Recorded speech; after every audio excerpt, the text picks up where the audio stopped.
Hey, I'm Jewel, and I make different videos for different things. I try to stick with the supernatural, angels, uh, demons, negative energy, positive energy.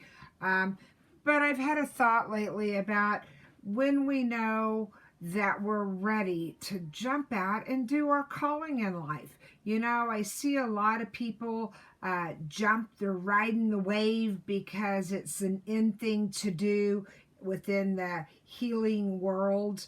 They have a lot of head knowledge, not a lot of heart knowledge. But they know something, and I believe that it's their calling. But there's a preparation time as well. But I think my thought today and the last couple of days is, when is it time? How much can you possibly know? I laugh at myself. I've been in the healing field for 30 years, but I've taken a lot of detours. I've taken some sabbaticals to be a little self-destructive. So there's different things that you do, but I know that for me, I went to a Christian school when I was a child. I took transcendental meditation that my mother got us into. We lived in Irving, Texas, outside of Dallas. So I've been meditating since I was 12, and I'm almost 57, just a couple more months. I got into playing with crystals and learning about their energy when I was 16. I had a great interest in herbs and took quite a number of years in wildcrafting and tincture and tea making. So I actually am a certified apothecary. I'm an aromatherapist. I have had more training in aromatherapy. And then I meet people that don't have any training and they just jump in. And I do believe a lot of things come from within the heart. But I've seen a lot of messes be made too. I took a class one time to a aromatherapist in Johnson City, and he had said some things that didn't resonate with me. And my students were all adults, and first he was mixing some oils that I know the chemical compounds will not mix together. They will create quite a burn on your arm. And he was putting it on a student. She was in her 30s, so she was old enough to decide. But they were looking at me because somehow, no matter what I do, I don't even have to say anything. My face will tell you exactly what I'm thinking or feeling. So I had asked him, though, I didn't think you could really mix those two oils with success. And he said, oh, yeah, you can. So he mixed them and he put them on her arm. And we went on to the next thing. It was his class. So I always am open to learning, even though I have been in the field for 30 years. There's so much I don't know. I'm always learning something new. And he went on to a pouch. I've worn my healing pouch since high school. I take it out. I fill it with different herbs and oils and rocks, stones, depending on what's happening in life.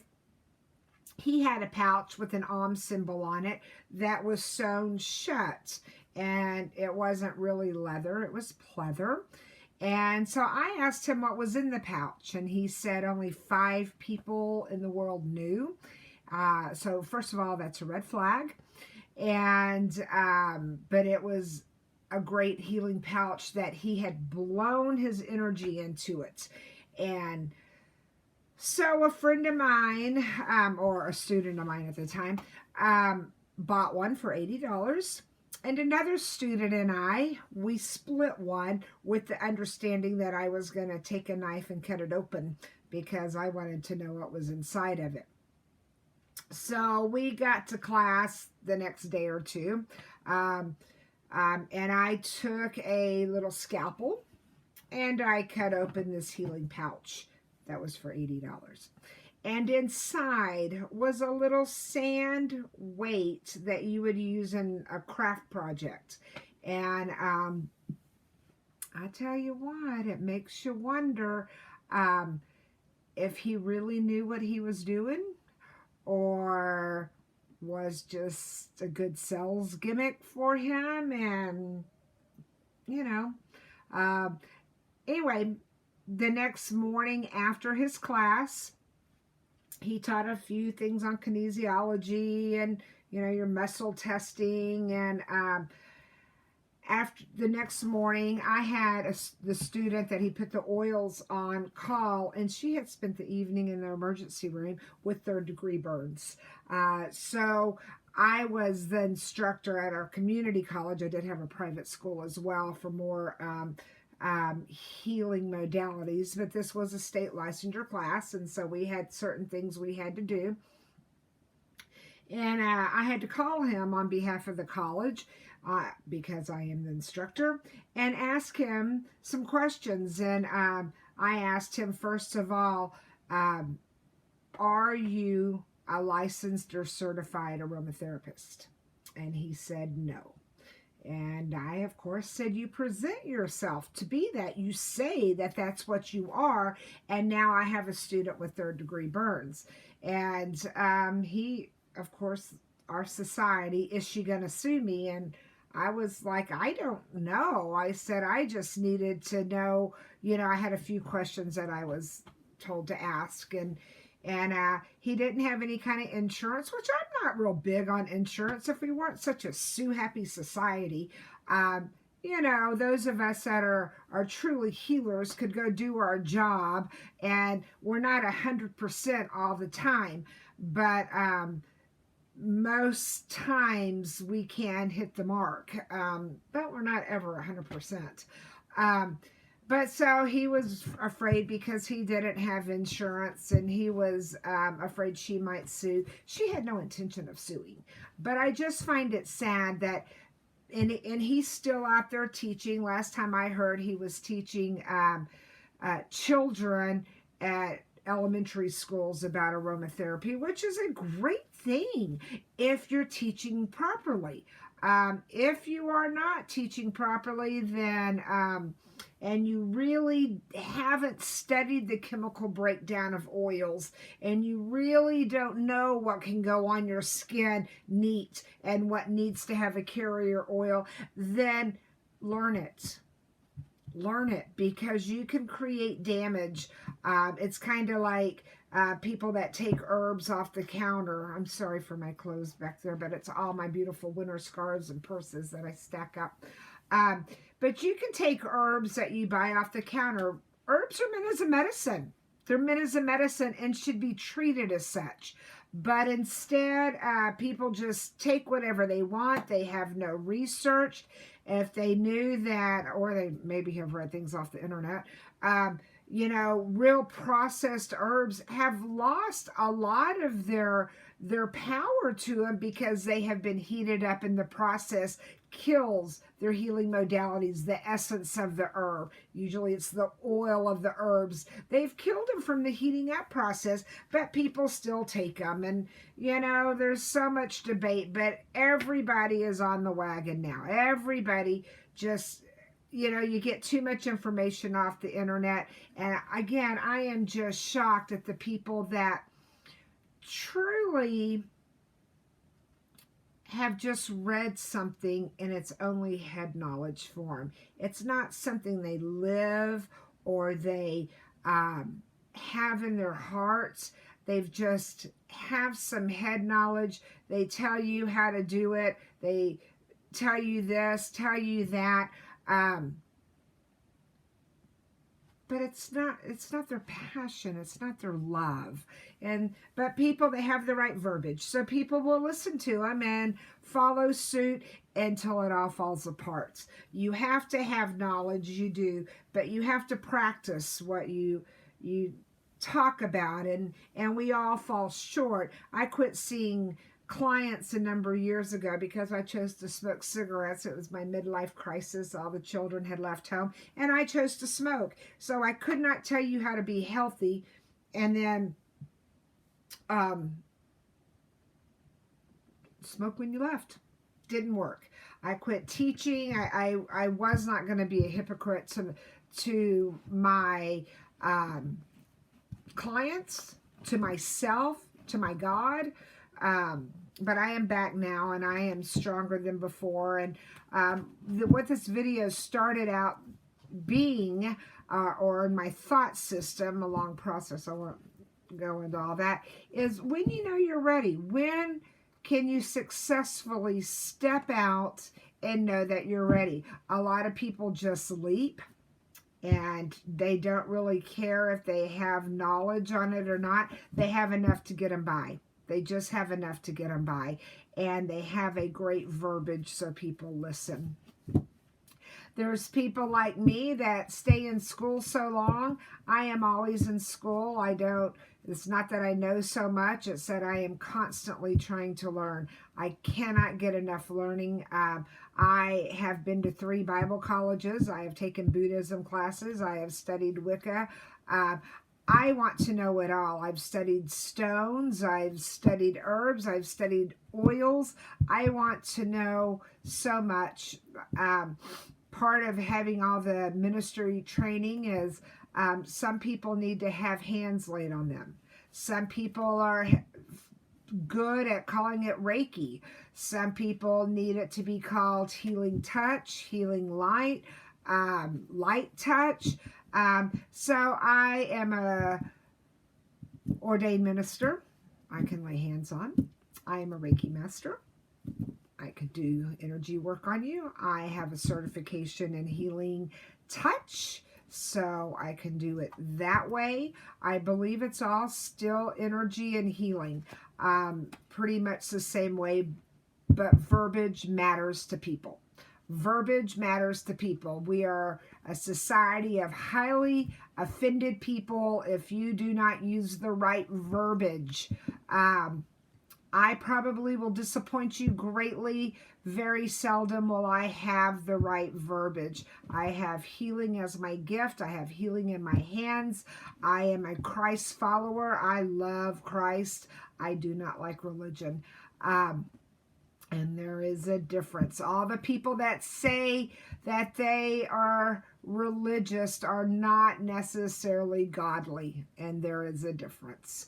So my question today, my thought today, not my question, but really a thought, is when do you know that you're ready to go out and be truly who you are? Not a facade, not a mask, not a when they leave, you fall apart. I mean, we all fall apart, but you know what I mean. Are they living what they're teaching?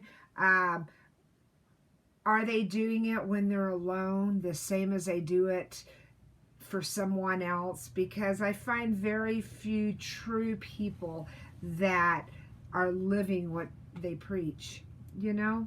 And I find it interesting. And I remember when I was young and I loved to pray. I've always loved to pray. I pray in a prayer language, light language, tongues, whatever your comfort zone is to call it. I love to pray out loud. I love to talk to God. But I remember I was so excited one time a pastor asked me to pray for a lady. And it was a Christian church, and I was so excited that he would pick me. And I prayed for this woman, and it was a great prayer. I don't remember what we prayed or what we were praying about. There was a lot of people up in the prayer line. But I remember him just kind of going, huh. And I never was asked to pray again.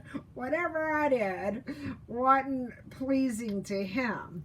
And I always thought, wow, I'm praying a prayer to the Lord Jesus on behalf of someone else, and my pastor doesn't think it's adequate. Isn't that interesting? Or I have a labyrinth that is a traveling labyrinth that I teach classes and I share with people, and I had it out the other day, and I have a lot of stones, big crystals, that this labyrinth, I have quite a few very large crystals that I love. I put them around the edge of this labyrinth because it is a portable labyrinth and it is round. And a woman stood outside the labyrinth, and I go up and I ask her if she knows what it is, and she said yes. And you could tell she was very upset and very afraid, and she was upset over the crystals. And I asked her who created the crystals. First I asked her what faith she was, and she was a Christian.